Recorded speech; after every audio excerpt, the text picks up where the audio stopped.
Hello, welcome again to Equip with Tunji Babajide. You are welcome to the final episode of our October series on Pastoral Burnout. This month, we explore the nature of pastoral burnout, its causes, some symptoms, prevention, and recovery. Today, we conclude by focusing on how to build a healthy ministry culture that actively supports pastors and leaders, reducing the risk of burnout for everyone involved.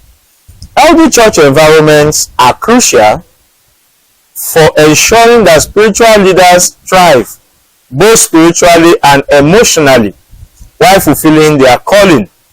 In this episode, we will discuss strategies to create and sustain a supportive ministry environment, foster well-being among leaders, and prevent burnout at its roots.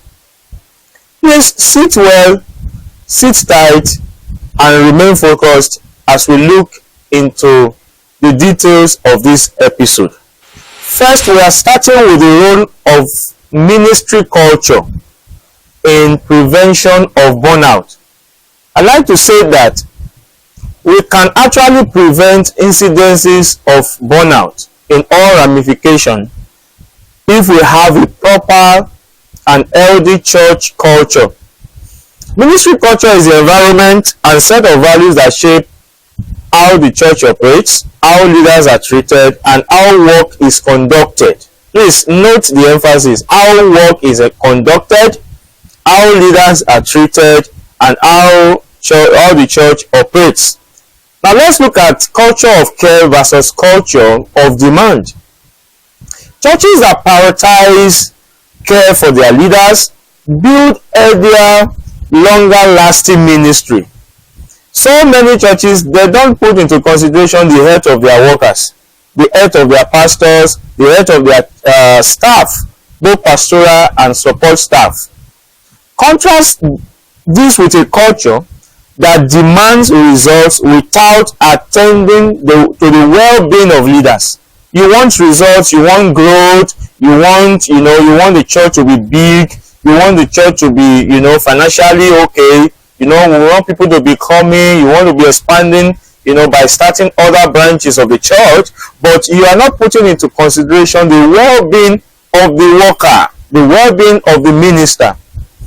Very, very important for us to see that culture has a place when it comes to this subject matter. Today we will explore how to foster a culture of care. A culture of care is very, very important if we are going to prevent burnout. Addressing unrealistic expectations. Managing expectation is one of the critical aspects in this subject matter. Unrealistic expectations are a significant contributor to pastoral burnout, as we have also earlier said in our previous episodes. So church leadership should set realistic goals and understand that pastors are also human. I think the whole bottom line lies on this statement. Pastors are humans. Church overseers, we must put at the back of our mind that when we are planning for church planting and expansion, we should know that our pastors too are humans. They have a life of their own too. They are also human beings. They can be knocked down by sicknesses. They can be knocked down by exhaustion. They can be knocked down by pastoral burnout, and that they also needed to be taken care of. Welfare of the pastor is very, very important. Any ministry that don't prioritize the welfare of their pastor, they are trying to say they don't want to be here for long. Very, very important for us to note that pastors are also human beings. We need to redefine success, emphasizing faithfulness and obedience is also very important. There must be emphasis on faithfulness and obedience, not only on result. Fine, we must have result, but it must be balanced. There must be balanced approach to result, performance, productivity, church growth, and pastors' welfare. Very, very important. Number two aspect is still this issue of as a church, we must encourage, even if the pastors are workaholic, it should be compulsory somehow that as a pastor you need to take two weeks leave. As a staff, you need to be entitled to some rest. Very, very important. We must create a restful environment. We must create a restful environment.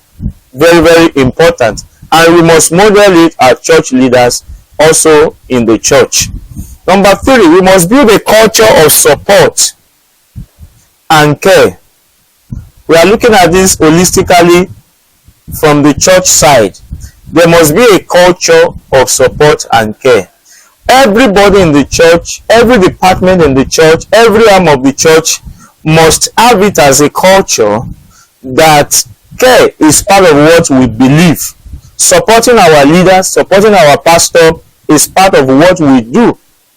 So we must build it and integrate it into the fabrics of the church. So in building a culture of support and care, we must start installing team ministry. We must have team ministry at work. Instead of a singular leader carrying the full load, we must encourage a team ministry approach. We must ensure that we have systems of developing teams to accomplish tasks with the pastor. So we must remove the temptation of allowing only one man to just be doing everything. So we must ensure that team ministry is our model, not solo pastorate or solo ministry approach. Number two, accountability partners. Under a culture of support and care, we must establish peer accountability system among church leaders too. Each pastor or leader should have a peer who knows their struggles, prays with them, and provides support. And there should also be a system where even pastors can actually also communicate what they are passing through to the leadership. Number four is promoting holistic well-being. When you are planning for pastors as a church or leadership of a church, their spiritual well-being is as important as their financial well-being, their emotional well-being, their family well-being. So we must promote holistic well-being. Very, very important. In some churches, they even think of the pastor is coming from far, we need to get a car for him. It's part of being an holistic, it's part of being supportive. Some pastors, if you go to some churches, I'm sorry to say, you will feel bad the way they treat their pastor. Even though the money is there, but they don't think the pastor should have a better life. It is not a proper thing. The emotional well-being of the pastor should be promoted too. If the pastors are happy, the work will also move forward. The work will move forward. The emotional literacy. Leaders, we must educate our leaders on the importance of emotional health and how to recognize warning signs of stress. Very, very important. Also, spiritual well-being, we have talked about it in terms of intentional spiritual growth, intentional prayer, intentional spiritual disciplines and exercise. And we should also foster the culture of ensuring that our pastors, they go for medical checks. Pastors should go for medical checks. Pastors' remuneration should include health. There should be provision for health. Health, medical treatment should be part of the package for pastors. Number five, we need to create a transparent and trusting atmosphere. Opening communication channels. We need to open communication channels all across all board, so that pastors, people in the church too can also talk, staff can also talk, find a way of expressing themselves to the leadership. There must be healthy feedback mechanism. So we must have an open culture, or a culture of feedback, constructive feedback, where people can intentionally send their request to the leadership of the church for what it's going to be good for their health. Very important. And we also need to have a culture where crises don't escalate. We must have a culture where crises don't escalate, where conflicts are handled in a healthy manner. Very important for us. So we must build a legacy and a culture of health. We must ensure that we prioritize health. Ministers must be healthy, members must be healthy. Very important. So this is where we are going to stop. In conclusion, creating a healthy ministry culture is not a one-time effort. It is an ongoing commitment. Pastoral burnout is preventable, but it requires everyone. The whole church should know. At times, church member may be thinking, pastor is wasting our money. Pastor is going for holiday. Pastor is going for leave. In short, some people will argue with. So who will he leave his flock with? So it has to be seen from an holistic perspective, where the whole church sees the need for even their pastor to go for rest. And not only the pastors, also staff. Every church should have a staff handbook where these things should be well stated. So it's very important for us to have that kind of culture where we prioritize health and rest of our ministers and our workers, and even our staff. So we need to be intentional about it. God's intention for his leaders is that they flourish, not falter. Let us be intentional in creating environments where the grace, love, and care of God are evident in every aspect of church life. Most churches, they don't put in their budget, they don't put into consideration in their budget the health of their staff, the health of their pastor. It is not good. It is not good. We need to work on it. Now, what is our takeaway today? Number one, we need to evaluate our culture as a church. And I'm using this message, I'm sending this message to the body of Christ through our pastors. You are listening. You may be a worker, you may be a deacon, you may be an elder in the church, you may be holding one particular position in the church, you may be in the leadership of the church.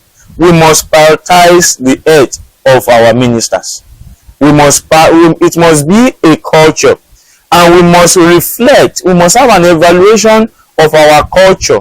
Which kind of culture? Is it a culture of self-care, or a culture of just demand and productivity? So we need to go home with this, evaluating our culture. Reflect on your current culture in your ministry or church. Is it a supportive environment, or is it a demanding one? What steps can you take to shift towards a culture of care? Number two, plan for implementation. Choose one of the strategies discussed today and commit to implementing it in your ministry this month. Don't let this month go before you evaluate this matter and put proper structure and plans in place to ensure that it is a church-wide culture, and that we prioritize even the health of our ministers and our staff. Thank you for joining us for the October series on Pastoral Burnout. Watch out for another edition of Equip for the month of November 2024. We shall roll out the theme in no long time. Together we can create ministry environments that honors God, serve people well, and allow leaders to thrive. Let's continue to build a culture, a church culture that reflects God's heart for his people. Thank you for your time. Thank you for watching us today, and thank you for your interest in ensuring that you prevent pastoral burnout, and you put structures in place to ensure that self-care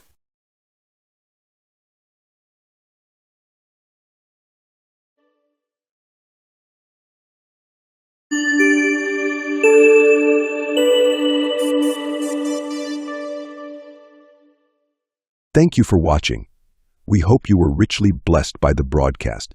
If so, then kindly join us again next week Thursday by 4 p.m.